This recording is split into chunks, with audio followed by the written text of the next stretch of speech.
ఇక్కడ తను చెప్పాడు, పిఠాపురం వెళ్ళారు, కంటెస్ట్ చేస్తున్నారు అందరూ. సో పిఠాపురంలో ఫ్యామిలీ మెంబర్స్ వెళ్ళారు. ఇక్కడ తను 20 ఏళ్ళుగా ఫ్యామిలీ ఫ్రెండ్స్, వాళ్ళు ఎక్కడికి వెళ్ళినా సరే భార్యాభర్తలు జంటలు కలిసి వెళ్తారు. ఇంత స్నేహమైన మాట ఇచ్చాడు.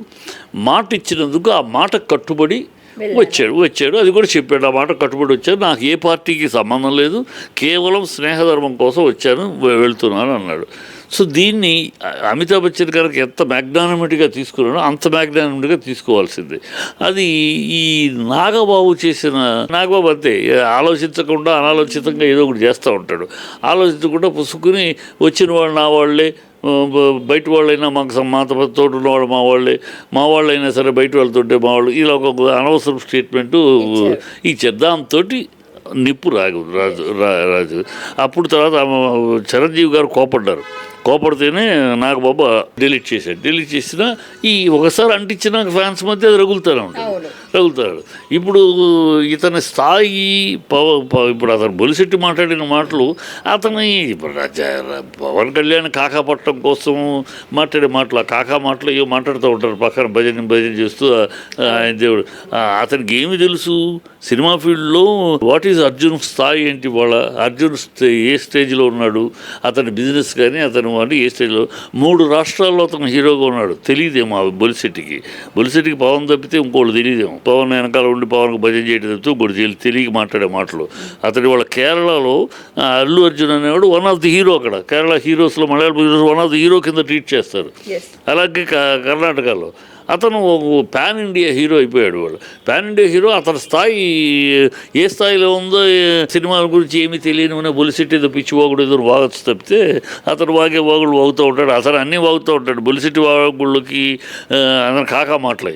పవన్ కాకా పట్టాలంటే కాకా పట్టుకోండి, మీ కర్మంది పట్టుకోండి. దానికోసం అల్లు అర్జున్ని పరచాలనుకుంటే మీరు బుద్ధి తక్కువ, అవివేకం తప్పితే ఇంకోటి కాదు. అతను ఇవాళ ఆ సినిమాని ఏం చేస్తారమ్మా వీళ్ళు? అంటే ఇప్పుడు ఇంకా వార్తలు ఏమొస్తున్నాయంటే ఇది పుష్ప 2 మీద ఎఫెక్ట్ పడుతుంది అంటే దాన్ని కొన్ని రాజకీయ నాయకులు కూడా దాన్ని ఆపే ప్రయత్నం చేస్తున్నారు. ఎఫెక్ట్ ఆయన సినీ రంగం మీద ఎఫెక్ట్ పడుతుంది. వాళ్ళ మొహం ఏం పడుతుందమ్మా? సినీ రంగం మీద ఎఫెక్ట్ ఏం పడుతుంది? ఇవాళ ఏం ఆపుతారు? ఇక్కడ ఒక పిఠాపురంలో ఆపుతారు. ఆపితే కేరళలో ఆపుతారా, తమిళనాడులో ఆపుతారా, కర్ణాటకలో ఆపుతారా, బాంబేలో ఆపుతారా? ఎక్కడ ఆపుతారు? దేశం మొత్తం మీద అతని సినిమా. పవన్ కళ్యాణ్కి ఆంధ్ర దాటితే లేదు. ఆంధ్ర దాటితే పవన్ కళ్యాణ్కి ఏమీ ఏ రాష్ట్రంలో లేదు. అతను 4 రాష్ట్రాల్లో ఉన్నాడు. అతను ఏం ఆపుతారు? ఏం ఆపగలరు మీరు?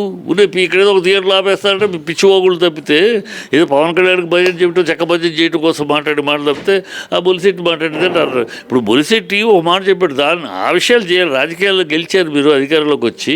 ఇవాళ బొలిశెట్టి ఒక మాట అన్నాడు, ఏంటి, అమరావతి ఇప్పుడు అనుకున్న చోట కాదు, కొంచెం పక్కకు జరిపి కట్టాలి. అది కూడా బొలిశెట్టి వాళ్ళ అసోసియేషన్ ఒక ఆర్గనైజేషన్ ఒకటి ఉంది, ఎక్కడ బిల్డింగ్ కట్టచ్చు అని చెప్పేది. వాళ్ళు అనేక రాష్ట్రాలు చెప్పారు. అలాగే ఈ రాష్ట్రంలో అమరావతిలో కట్టద్దు, అమరావతి మీరు చెప్తున్న చోట రాజధాని పనికిరాదు, అది ఫ్యూచర్లో మునిగిపోయే అవకాశం ఉంది కనుక ఇంకొంచెం దూరం ఆ పై ఎత్తుభాగం మీద అమరావతి నిర్మాణం జరగాలని మరి చెప్పాడు. అది మరి పవన్ కళ్యాణ్ దానికి విరుద్ధం. చంద్రబాబును ఒప్పిస్తున్నారా అని ఆయన మార్చడానికి ఒప్పుకోక కదా అక్కడ వద్దని మహామహులు మేధావులు చెప్తే కూడా కాదని కదా చంద్రబాబు అక్కడే అంటున్నాడు. ఇప్పుడు మరి ఈయన చెప్పింది మరి ఒప్పిస్తాడా? ఆ పనులు చూడండి అయ్యా. మిమ్మల్ని ప్రజలు ఎన్నుకుంది అందుకు, ప్రజలను ఎన్నుకుంది పాలన చేయమని. మీరు ఆ విషయాలు ఆలోచించండి. పవన్ కళ్యాణ్ 32,000 మంది అమ్మాయిలు మిస్ అయిపోయారని పచ్చి అబద్ధం ఆడాడు. పార్లమెంట్లో తేలిపోయింది. ఎన్నికలప్పుడు 32,000 అమ్మాయిలు మిస్ అయిపోయారు. వాలంటీర్లు వాళ్ళ డీటెయిల్స్ తీసుకెళ్లి డేటా అమ్మేశారు. అమ్మాయిలు కిడ్నాప్కి గురయ్యారు. ఆ అమ్మాయిలు బురాతల హౌసులకు అమ్మబడ్డారు. ఇన్ని మాట్లాడాడు పవన్ కళ్యాణ్. అవన్నీ పచ్చి అబద్ధాలని వారం రోజుల క్రితం పార్లమెంట్లో, అది కూడా ఎవరో బయట వాళ్ళు చెప్పడం కాదు, పార్లమెంట్లో డిప్యూటీ హోమ్ మినిస్టర్ అయిన బండి సంజయ్, అంటే ఈ మిత్రపక్షంలో భాగస్వామి అయిన బీజేపీ బండి సంజయ్ క్లీన్గా సమాధానం ఇచ్చాడు. అలాంటిది ఏమీ జరగలేదు, అది పచ్చి అబద్ధం. మొత్తం 47,000 మంది మిస్ అయ్యారు ఇప్పటివరకు. 2014 నుంచి 24 దాకా 49,000 చిల్లర మిస్ అయ్యారు. అందుట్లో అందరినీ రికవర్ చేసాం. ఇంకో 7,000 మంది డీటెయిల్స్ కొంత జరాల్సి ఉన్నాయి. ఈ 7,000 మంది మళ్ళీ ఆంధ్ర వాళ్ళని అడిగి దానికి ఇప్పుడు 7,000 మంది ఆంధ్ర వాళ్ళు కాదు, మొత్తం దేశానికి సంబంధించి 7,000 మంది, 32,000 మంది మిస్ అయ్యారు. పచ్చి రాజకీయ నాటకం మాట. దాంట్లో ఏమాత్రం నిజం లేదని బల్ల గుద్ది పార్లమెంట్లో చెప్పాడు. మరి మీ బొలిశెట్టి ఈ అబద్ధం ఆడినందుకు పవన్ కళ్యాణ్ చేత ప్రజలకు క్షమాపణ చెప్పించాలి. అబద్ధం ఆడానయ్యా, ఎవడో ఆఫీసర్ చెప్పాడని కూడా చెప్పాను నేను. ఆఫీసర్ నాకు చెప్పిన తప్పుడు మాటను పట్టుకుని నేను ప్రజల ముందు అబద్ధం ఆడేశాను, ప్రజలను మభ్యపెట్టి ఓట్లు తినేశాను కనుక నన్ను క్షమించాలి అని పవన్ కళ్యాణ్ తోటి క్షమాపణ చెప్పించాలి ప్రజలకి. అది వదిలి ఆ పనులు చూడాలి. బొలిశెట్టి పరిపాలన అమరావతి కాదని నువ్వే చెప్తున్నావు, మీ నాయకుడేమో కాదు అక్కడే చంద్రబాబుకు తాళం వేస్తున్నాడు, నువ్వేమో అక్కడ కాదన్నావు. మరి అది ఏంటి, చంద్రబాబుని ఒప్పిస్తారా లేకపోతే చంద్రబాబు మీరు చెప్పింది కాకుండా చంద్రబాబు చెప్పినట్టు అక్కడే కడితే తర్వాత కూలిపోద్దని మీరే చెప్తున్నారు. బొలిశెట్టి వాళ్ళ అసోసియేషన్ చెప్పింది. కానీ అవి చూడాలి. ఈ తెలియని విషయాలు ఎందుకు? బొలిశెట్టికి సినిమాల గురించి ఏం తెలుసు?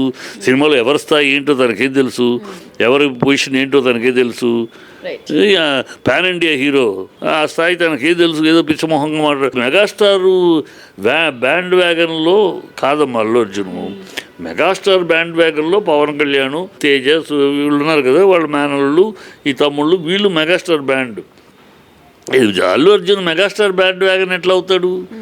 అల్లు రామలింగయ్య గారు, మహానుభావుడు అల్లు రామలింగయ్య గారు, ఆయన కొడుకు అల్లు అరవింద్. అల్లు అరవింద్ అనామకుడు కాదు.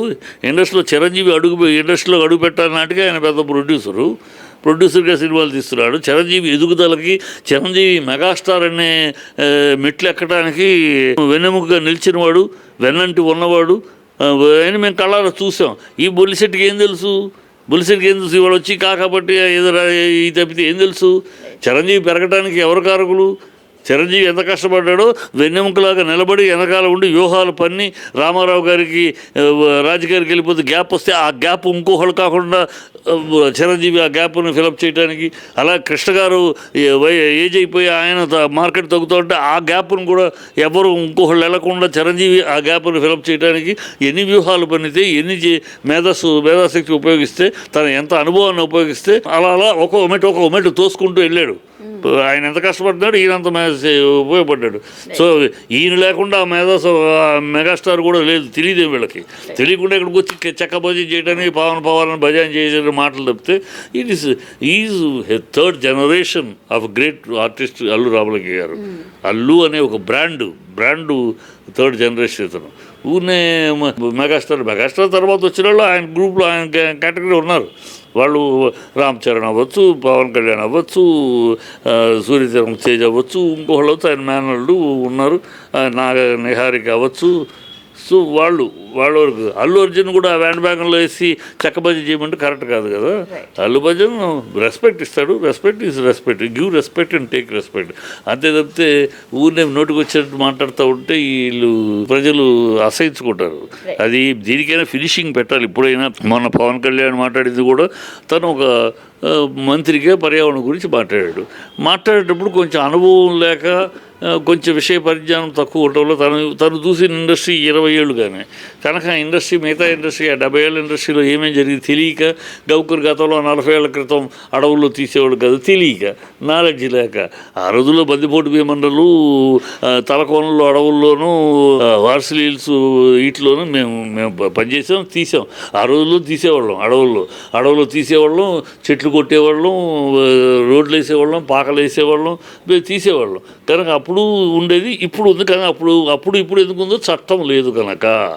చట్టం చెట్లు కొట్టద్దు అనేది లేదు కానీ నువ్వు చట్టం తీసుకొస్తే కొట్టం. ఇవాళ ఆయన అల్లు అర్జున్ అన్నాడని ఎందుకు అనుకోవాలి? వాళ్ళ అన్నయ్యనే అన్నాడని అనుకోవచ్చు కదా. వాళ్ళ అన్నయ్య మృగరాజు సినిమాలో, వాళ్ళ అన్నయ్య చేసే సినిమాలో, మృగరాజు సినిమాలో మొత్తం అడవిని కొట్టేసి ఒక పెద్ద బ్రిడ్జ్ చేశారు. 2 సార్లు వేశారు, ఒకసారి కాదు మళ్ళీ 2 సార్లు చెట్లు కొట్టేసి బ్రిడ్జ్ చేశారు. అలాగే అన్నదమ్ముల సవాల్ సినిమా, ఇద్దరు వసతుల సినిమాకి సాగర్లో మొత్తం క్లైమాక్స్ బ్రిడ్జ్ మీద మొత్తం వేశారు, సెట్ అడవి నరికేసి. సో ఏమి తెలియక ఆయన ఏదో అప్పుడు ఇట్లేదు ఇప్పుడు చేస్తున్నారు. పుష్పాను గురించి మాట్లాడాడు అనుకుంటే, మరి పుష్పాను గురించి మాట్లాడితే పుష్పకి 69 ఏళ్ల తర్వాత తెలుగు ఇండస్ట్రీకి గౌరవాన్ని తెచ్చిపెట్టిన అవార్డు, ఉత్తమ అవార్డు ఆ సినిమాకి ఇచ్చారు. మరి ఎవరిని తప్పుడుతున్నాడు? ఆయన మితపక్షమైన బీజేపీ తప్పుడుతున్నాడా? అది ఆ సినిమాకి నేషనల్ అవార్డు ఇచ్చారు. సో అందుకని వీళ్ళు విశేషం లేకుండా ఆయన ఏదో పర్యావరణం మీద మాట్లాడాడు, గబుకును స్లిప్ ఆఫ్ అన్నాడు. దాన్ని వీళ్ళు వక్రీకరించి జగన్ అర్జున్ కోసం అంటున్నారు, దీనికోసం అంటున్నారు, ఈ మాటలు అంటున్నారు. అవి తప్పు. ఇప్పటికైనా పవన్